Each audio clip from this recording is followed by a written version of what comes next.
You just tuned it in. Global and worldwide. Hitting you on the one with no delay. Because it's the fighter's voice. The Fighter's Voice. With your fighting host, Richard Ortiz. And the formidable co-host, Mr. Cole Escobedo. Remember, every fighter has a voice. Hey, this is Rich Ortiz here with the Fighter's Voice Knockout Radio. We're simply knocking out the competition. We're here in Riverside, California, here at Garcia Boxing Academy. How we doing? Today's guest is Robert Garcia, the one and only Hall of Famer. How we doing, my man? Thanks for having me, Richard. It's really hey, man, an honor to be here. it's a pleasure. Exactly, because I know your schedule's so difficult. If you can't come to Fresno, Fresno will come to you here at Riverside, California. That's awesome, man. Thanks for coming. No, it's a pleasure, man. And watching you work and watching you instruct, I mean, it's almost like therapeutic, man. I mean, because I'm watching you, and almost like when you see a deer cross, you know what I mean? I mean, it's just with grace, man. I mean, not saying that you're a reindeer, but you know exactly what I'm talking about, right, man. No, definitely. We're not talking about wildlife, man. We're talking about wildlife inside that boxing ring. Inside the ring. Look, it's a passion. We love it. We've been doing it for many years, and we enjoy every minute of it. And talking about passion, man, the one and only, the Godfather himself made his way in there, and that's your pops right behind you, man. My pops is here almost every day, you know, especially sparring days. He comes, you know, he watches the sparring, and whatever advice he could give any of my fighters, they appreciate it, and you know, he wants his son to have a winner's team, and that's why he's here. He's here almost every day. Absolutely, because I'm looking up there at that wall of fame there, and I see the champ there with his belt, nice rip and primed up, and I know your pops had a lot to do with that. You know, he's the one that made me a champion. You know, when we started boxing in Oxnard out of La Colonia Boxing Club, and we worked hard. You know, it wasn't easy. You know, my father's first world champion wasn't easy. You know, when politics get involved, and you know, a lot of management promotional problems, stuff like that. You know, the only reason we probably made it because it's dedication. You know, the dedication my dad has for the sport, making sure I get up at 5 a.m. to go run, and then he would go to work after that, come back from work straight to the gym, still covered in mud and strawberries. He would change his shoes in the gym and train me and a whole bunch of other fighters till 8 p.m. and then, you know, go home, shower up, go to sleep, and next day in the morning, same thing. He did that for well over 20 years. I saw that story, that story by your brother Mikey, where he's narrating that. I mean, beautiful, heartwarming story. And a lot of people are unaware. A lot of people really don't know exactly what took place. They think, hey, Robert Garcia is just this ultimate trainer and ex-champion, former champion. They don't know that your dad paved the way and the dedication. Back in the day when he was working out in the fields, coming from the field and to his own destination, which is the boxing ring. I remember there was a lot of people that would tell my dad, you know, you're a field worker, you know, you pick strawberries. How you know, boxing's not for you. Even my dad tells me that even uncles that he had back then that would tell him, you know, forget boxing, you know, just work and do what everybody else does. Coming from Mexico as immigrants, you know, they come to work the fields and that's it. They have nothing else. They can't do anything else. But my dad always had that in mind, you know, I'm going to make a world champion. And not only did he make me a world champion, Fernando Vargas also became a world champion, and obviously he's a big part of Mikey's success also. So you know, now we could say 3 world champions, you know, from a field worker.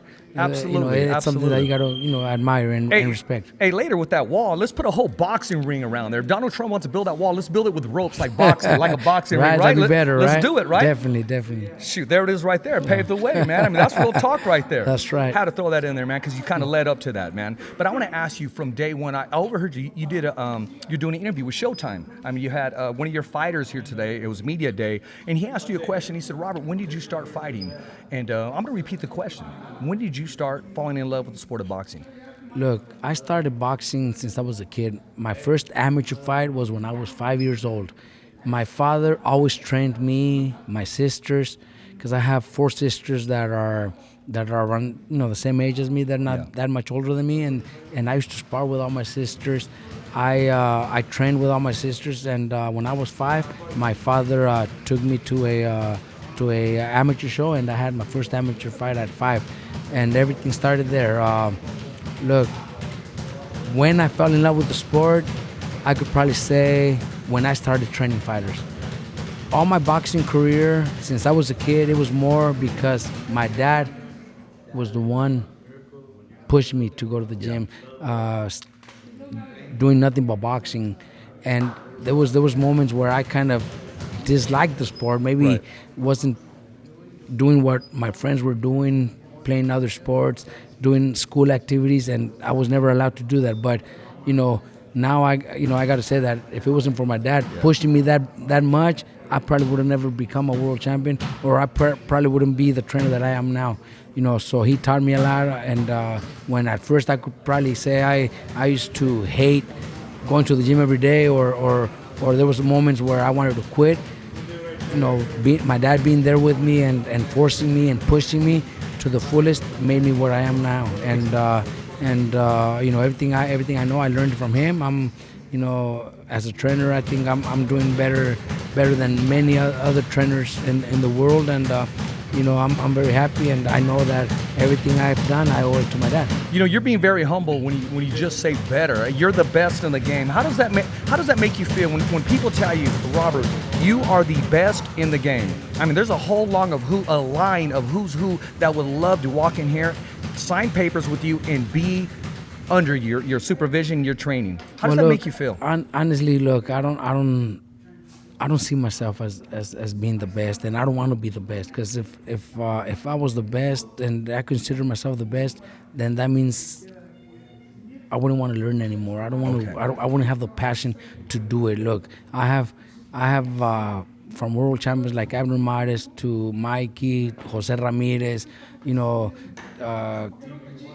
Licona, to guys that are preparing to make a pro debut. Right.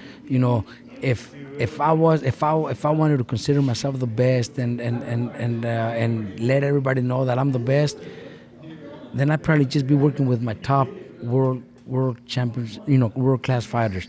I wouldn't be focusing on pro guys making the pro debuts. I don't see myself as the best. I know there's great trainers out there, and there's trainers that have accomplished so much in boxing that it's going to be hard for me to accomplish as much as they have, but I still have that that desire to keep doing better and keep doing it, and who knows how long I'm going to be. I could do it for another 20 years if I want. Well, I know your name's been mentioned with the Emmanuel Stewarts, the Angelo Dundees, the Lou Duvas, and that alone, and even the Freddie Roaches, and that alone says a lot for what you're doing, and you're still in top of your game.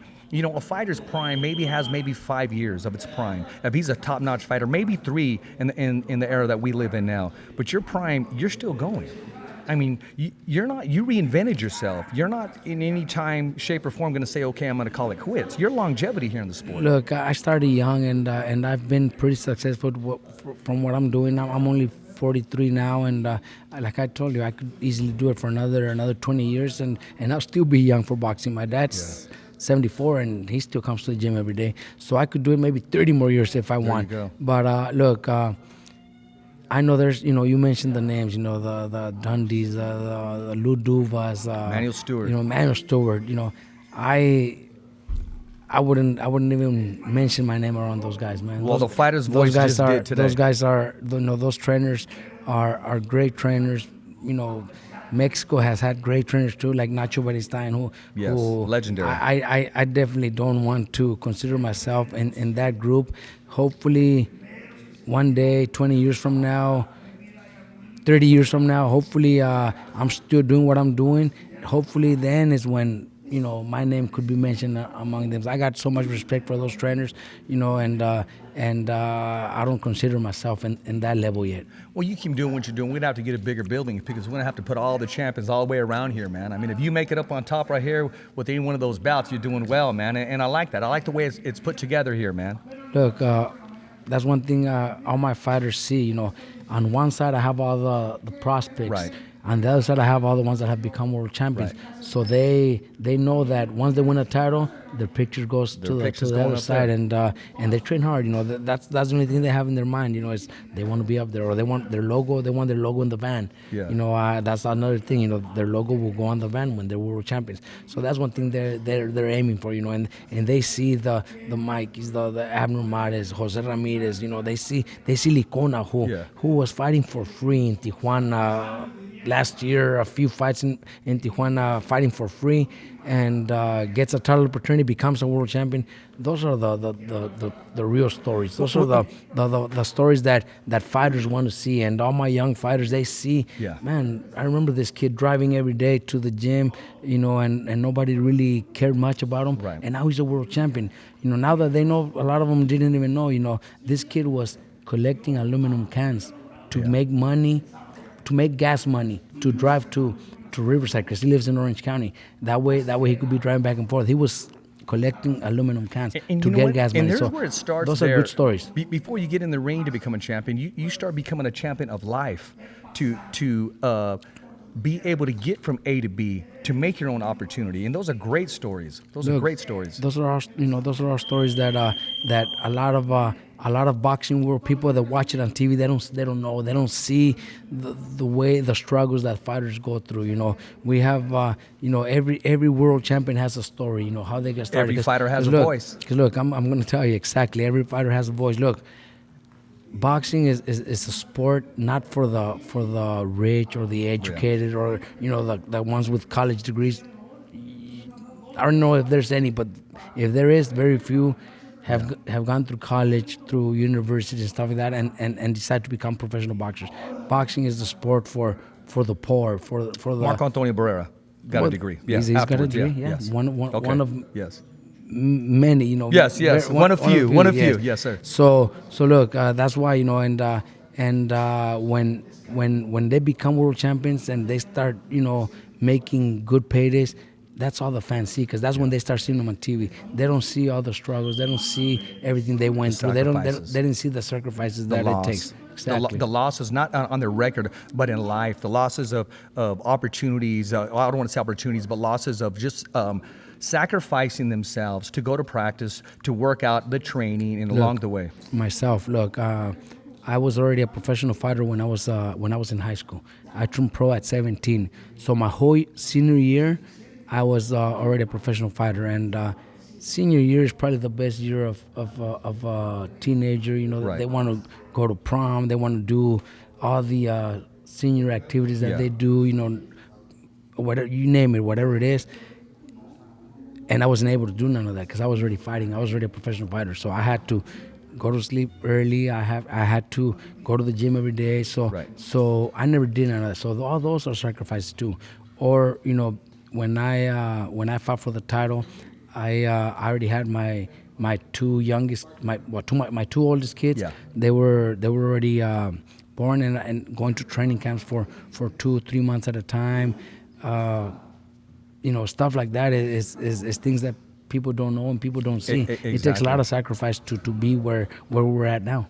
And I see that, and I'm glad you brought up your kids, because I know your son, I mean, he's exactly where you're at. It's almost a clone, but a younger version of you. I mean, you trust his judgment, you trust his experience, and you trust his know-how, and you continue to educate him, and he also learns from your grandpa. Let's talk about that. Exactly. Look, my son, Pita, he's junior, but everybody calls him Pita. He's one that, at 23, I could already trust him and send him over to different locations when it comes to fights. If I can make it to one fight, I know he's capable of doing whatever it takes to prepare the fighter and get him ready to get the win. He's here in the gym. He talks to my dad a lot. My dad talks to him a lot. My dad already prepared me. Now he's preparing my son with experience, with knowledge, and he's learning. He's only 23, but he already knows a lot of boxing. He has a very. I spoke to him. I had the pleasure of talking to him. And he has a very high boxing IQ. He does. He really does. He is very smart, and he's one that also has very good eye for choosing talent.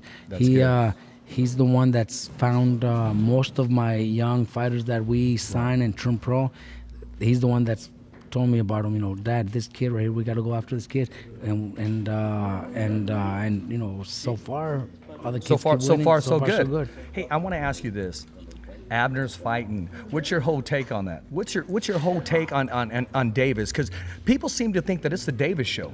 Look, that's the way they're seeing it. And it's Davis' first main event on a big TV network. First main event on a big arena. Man, they're gonna be in for a surprise.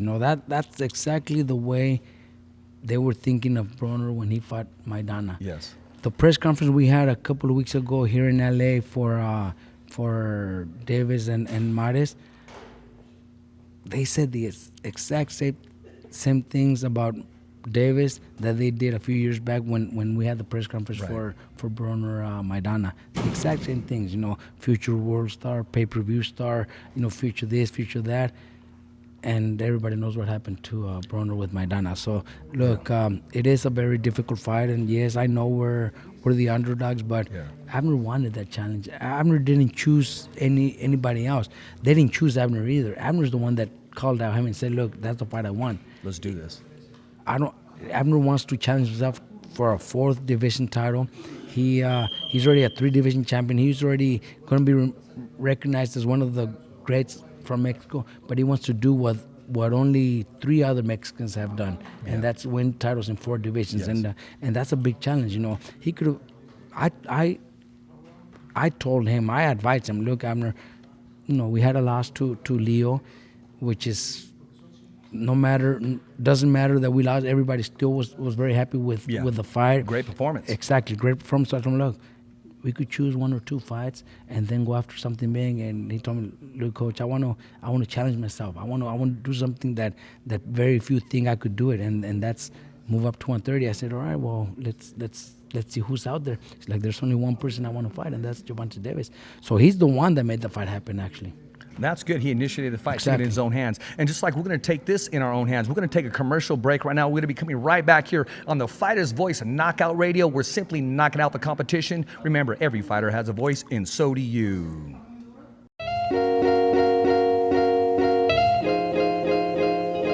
Hey guys, it's Cole Train from the Fighter's Voice. Don't forget, if you want to grab yourself a t-shirt, we're giving these away for $25 a piece.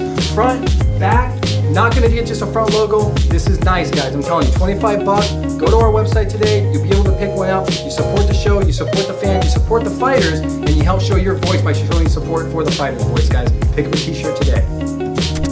Hi, I'm Jose Ramirez.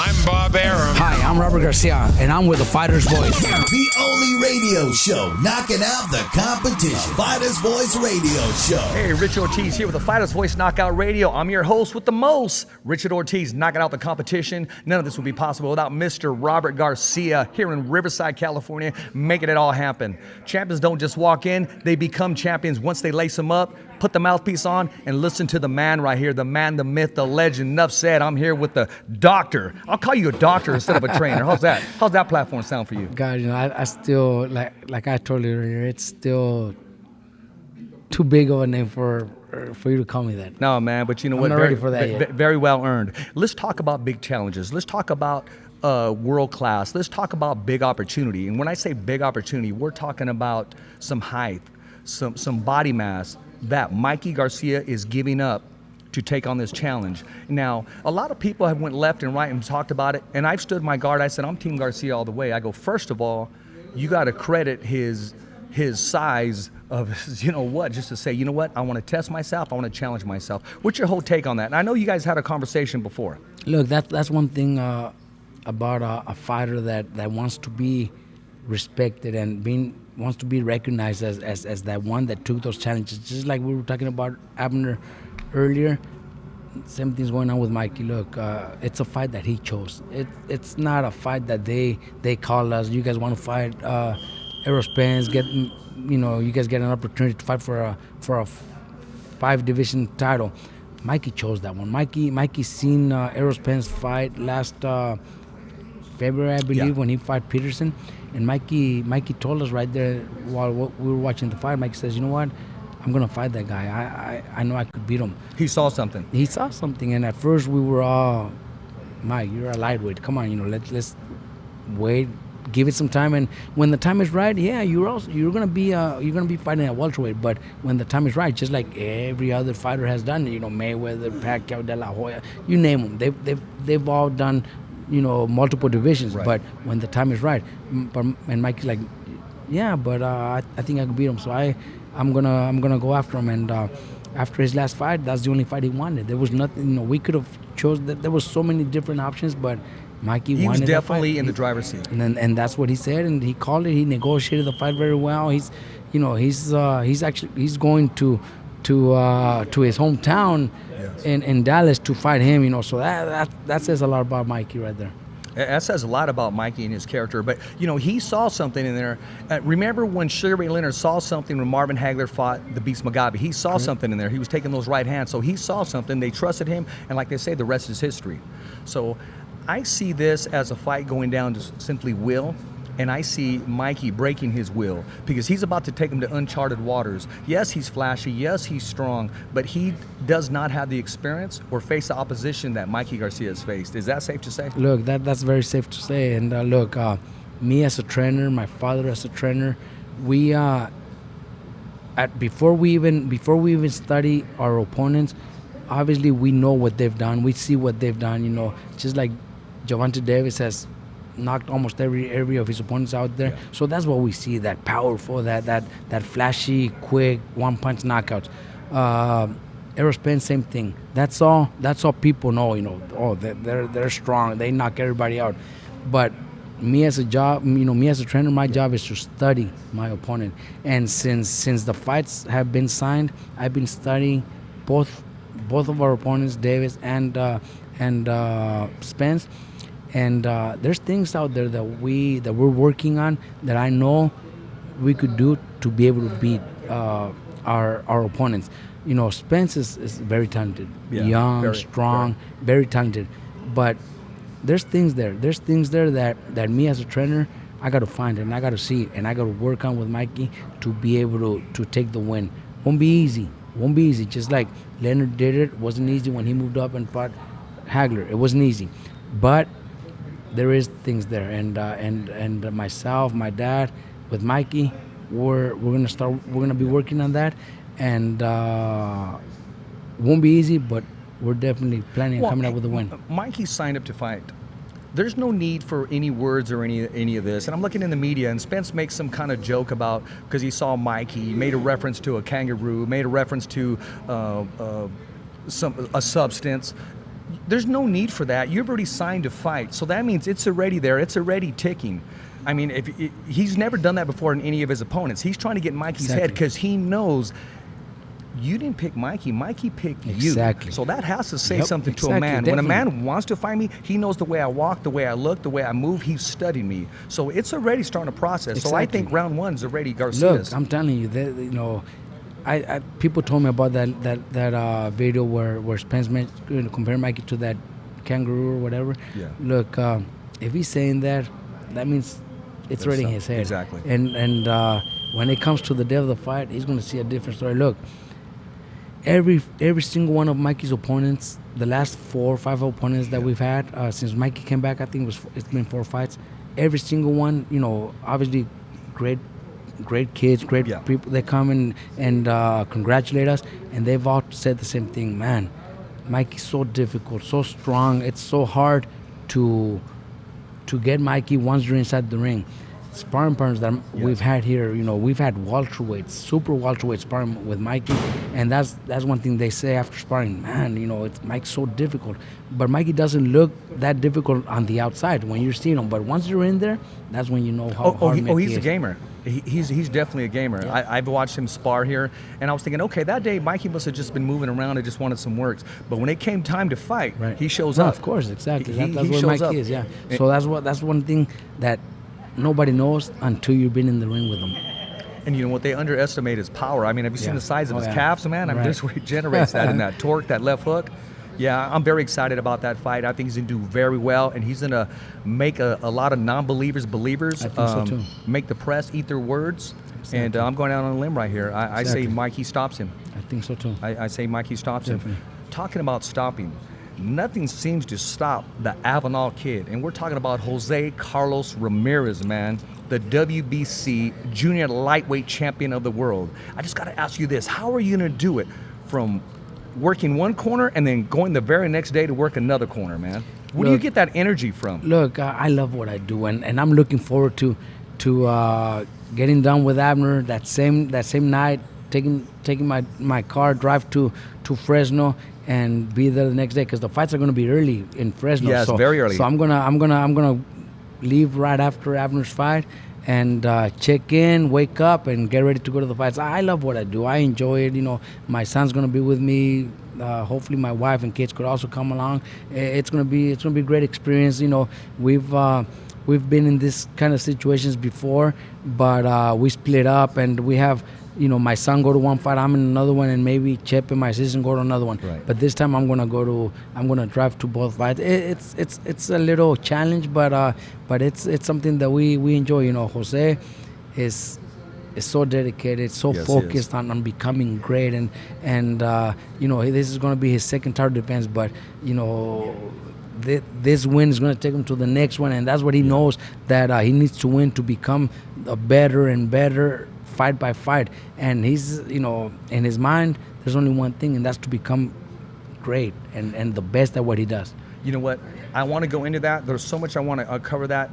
We're going to take a commercial break right now because I want to do a whole segment. We're going to talk about Jose Ramirez, and we're also going to talk about a certain young man who's on that undercard and the improvement of dedication that he's made. And I'm talking about Isidro Ochoa from Fresno, California. That's right. I mean, the way he just moves, and we're going to talk about his movement, his able to adapt from right-handed to left-handed. This Rich Ortiz with the Fighter's Voice Knockout Radio will be coming right back here. I'm here with the one, the only, the man, the myth, the legend, Robert Garcia here in Garcia Academy. We'll be right back. Hi, I'm Jose Ramirez. I'm Bob Arum. Hi, I'm Robert Garcia, and I'm with the Fighter's Voice. The only radio show knocking out the competition. Fighter's Voice Radio Show. Hey everybody, we're back here. Richard Ortiz here with the Fighter's Voice Knockout Radio. I'm your host, and I'm here with the most. This guy right here next to me. If you don't know who he is, you better ask somebody. The one, the only, Mr. Robert Garcia, Boxing Academy, Riverside. Hey, before we went to commercial break, we were talking about Fresno, California. Talking about how you're going to get in your car from Saturday and then drive down to Fresno, California and make that early fight for Sunday. But let's talk about somebody who's the opening act before we get into Jose Ramirez, and that's Isidro Ochoa. Let's talk about his improvement on his dedication, on his weight process, and just his whole work ethic in general. Look, since Isidro joined my team here in Riverside, he's he stays in camp. He's dedicated.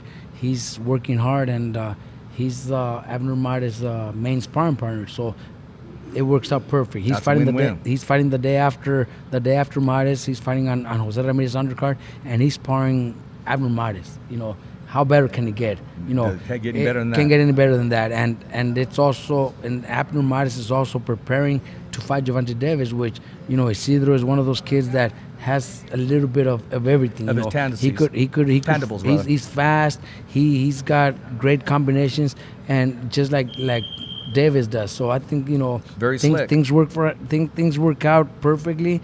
You know, he'll be ready for his fight. He's gonna go out and give Fresno fans a great fight. And right before Jose comes into the ring, you guys are gonna get to enjoy and see Isidro fight. Hey man, well, the Fighter's Voice will be supporting him, watching him, rooting for him, of course, and then it comes on to the main event. Let's talk about that. We talked about the dedication of Jose Ramirez. You talk about him. He's one fight away from just making that step into the big pay-per-view pool, and I'm talking about Crawford. I'm talking about Bud Crawford.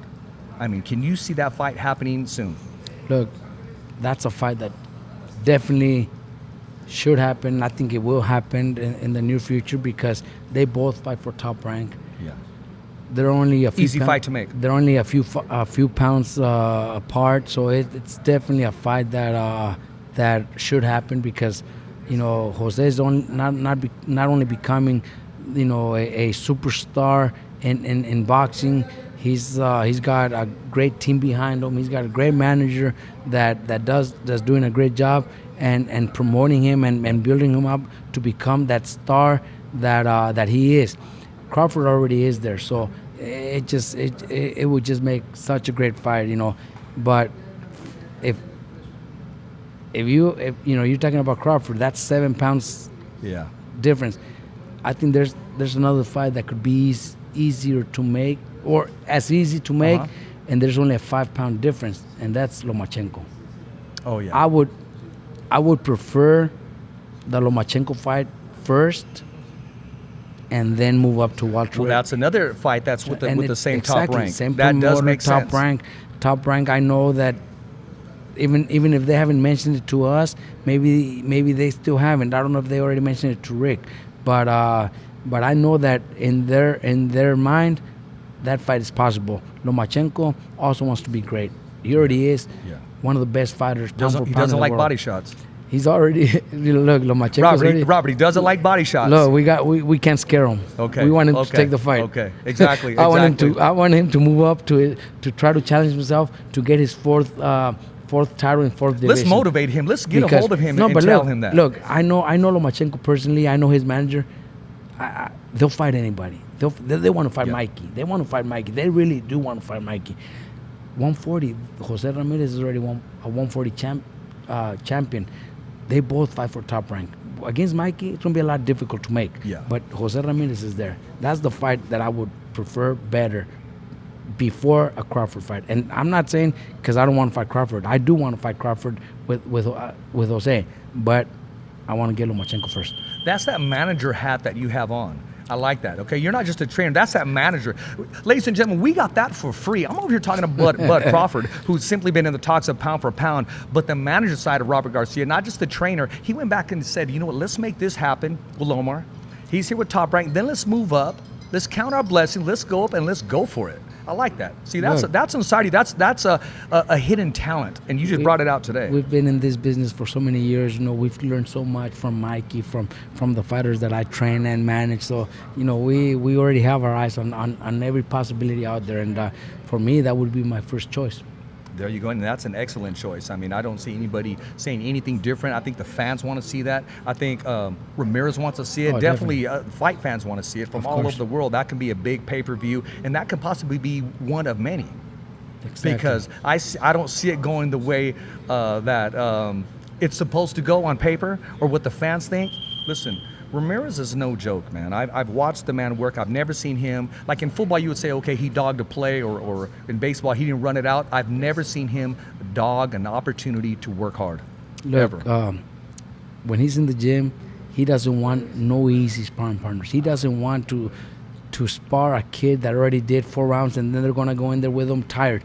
He told me since he came, he says, look, I want every guy that I spar, I want him fresh. I want him to come in fresh. I've had him sparring guys like Virgil Ortiz, who is very, very strong, and he tells me, look, big kid. Look, Virgil Ortiz is one of the few that really gives me that work and pushes me to work extra hard. So please make sure I spar Virgil Ortiz more often. He tells me that.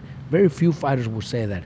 And when it comes to in the fights, my first fight with him against Orozco, you know, there was those rounds where, you know, 8, 9, 10, round number 10, you know, he's fighting, throwing a lot of hundreds of punches per round, you know, 100 punches per round. He's throwing nothing but hard punches. He's also got hit a few times, but he comes to the corner, and I'm worried that he might be getting a little tired because this is my first time working with him, so I don't know him very well yet. Yeah. So he comes to the corner, and I ask him, you know, how do you feel? That was a hard round.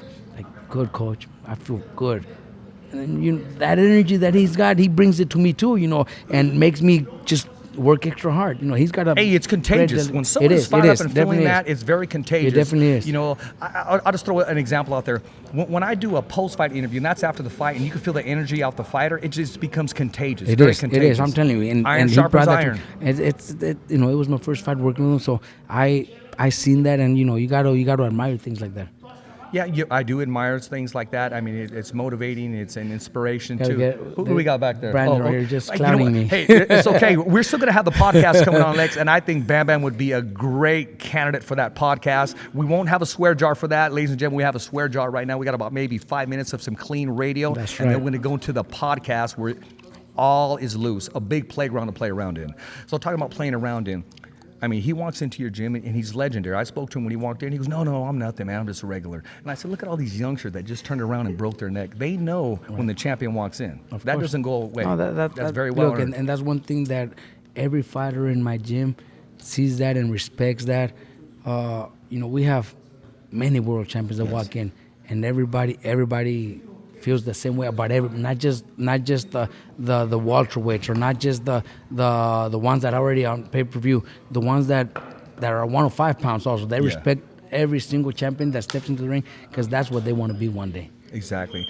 And talking about wanting to be one day, excuse me, trainer, manager, father, husband, son. Now I'm hearing promoter. Let's talk about a boxing event you got coming up here in your area. I believe it's your first professional boxing event you're putting together. Let's talk to us about it. Look, we've been planning this out for about a year or so. We were looking to find a good location where a casino maybe to make it nice, make it big, but we had a few complications with that. So we got a really nice place here in San Bernardino to do our first Garcia promotion show. We have 6 fights on the card, if I'm not mistaken, and they're all obviously local kids, just to get started. I think with the talent that I have in my gym, I think we have all the tools, the potential of becoming one of those top promoters out there. It's not easy, to match to a Golden Boy or a Top Rank or those type of promoters. It's not easy, but I think with the talent that we have, we could be there one day. And Mikey himself being self-managed, self-promoted. Cut the middleman out. Exactly. He could easily represent Garcia Promotions in his next fight, and start building up the promotion as Mikey as one of the fighters fighting for Garcia Promotions. So to get started with the name of Mikey Garcia, can't get any better. Can't get any better. Exactly, and that's a platform that's going to build, and it's a great feeder program. You have all your fighters here. Why send them all over the world when you can send them in your own slate and take care of them here? That's and exactly give them what work. I thought. I have so many fighters that have that are not under contract with no promoter, and I thought to myself, I told Mikey, look, Mikey, if we're already going to start doing the promotion, why do we need to bring them to all these promoters? Because I have a relationship with every single promoter in this world. Yes, you do. I have fighters with every single promoter, but if we got so much talent, why not, keep it to Garcia Promotions? And we decided that, we're definitely going to take care of them and build them up and hopefully one day have our first Garcia Promotion World Champion. We could already say maybe Licona is part of it because Mikey was part of getting them that fight, but we still hadn't started that Garcia Promotion yet. Yeah. So once we get that going after January 18, then I could consider we got the promoters last night. Well, the minute you started connecting the dots, it was there. You already started. There, now the platform's there. It's documented, and now all the T's are crossed, all the I's are dotted, and I'm looking forward to that. Let us know here at the Fighter's Voice what we can do to help push that promotion any way, shape, or form. We're here for you, man. It's going to be a great show. Nothing but local kids.